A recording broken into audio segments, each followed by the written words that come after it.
দেশের বিভিন্ন জায়গায় তীব্র তাপপ্রবাহে গরমজনিত বিভিন্ন রোগে আক্রান্ত হচ্ছে প্রায় সব বয়সী মানুষ।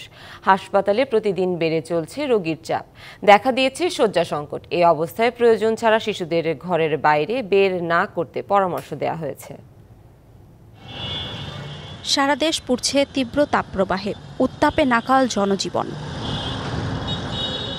গত এক সপ্তাহ ধরে তাপমাত্রা 40 ডিগ্রির উপরে থাকা চুয়াডাঙ্গায় তীব্র তাপদাহে বিভিন্ন রোগে আক্রান্ত হয়ে হাসপাতালে বাড়ছে রোগীর সংখ্যা। সদর হাসপাতালে গত দুদিনে 85 জন রোগী ডায়রিয়া আক্রান্ত হয়ে ভর্তি হয়েছে। ওয়ার্ডগুলোতে এখন ভর্তি 2 শতাধিক রোগী। সেবা দিতে হিমশিম খাচ্ছে হাসপাতাল কর্তৃপক্ষ।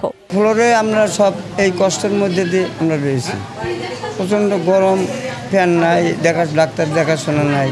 শিশুদের ডায়রিয়া এবং বয়স্কদের হিটস্ট্রোক থেকে রক্ষা পেতে নানা ধরনের পরামর্শ দিচ্ছেন চিকিৎসক। বাচ্চাকে পারতপক্ষে ঘরের বাইরে বেশি না বের করাই ভালো হবে এবং গরমের মধ্যে রাখা যাবে না, সবসময় ফ্যানের নিচে রাখবেন।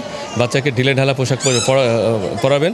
এদিকে খুলনায় শিশু হাসপাতালে 275 শয্যার বেশিরভাগই পূর্ণ থাকছে গরমজনিত রোগে আক্রান্ত শিশু রোগীদের দ্বারা। প্রতিদিন আমাদের যে রোগীগুলো রিলিজ হচ্ছে সেই রোগীগুলোর ওখানে যে শূন্য ফাঁকা বেডগুলো হচ্ছে ওটা তো আমরা ভর্তি করছি।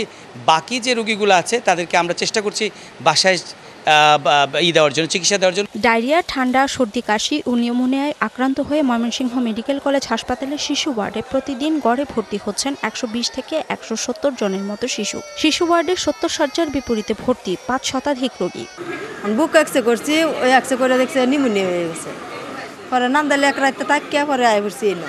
পেটের ব্যথা, মুসরা, বমি করে, পানি বমি করে। লোড সামলাল দেওয়ার জন্য আমরা সার্বিক সহযোগিতা পাচ্ছি এবং আমাদের মাঝখান থেকে যতটুকু কাজ করা সেটা আমরা করে যাচ্ছি। আসলে এই পরিস্থিতিতে ময়মনসিংহের প্রেক্ষাপটে আলাদা একটি শিশু হসপিটাল অতীব জরুরি প্রয়োজন। গত এক সপ্তাহ ধরে পিরোজপুর জেলা হাসপাতালে ধারণ ক্ষমতার দ্বিগুণেরও বেশি রোগী ভর্তি থাকছে। সমস্যা লেগে জ্বর, ঔষধ খায় আবার কমে আবার উঠে 4-5 দিন।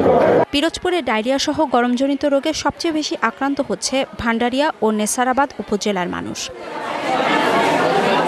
অর্ঘ্যমিত্রা তরফদার, ডিবিসি নিউজ ডেস্ক।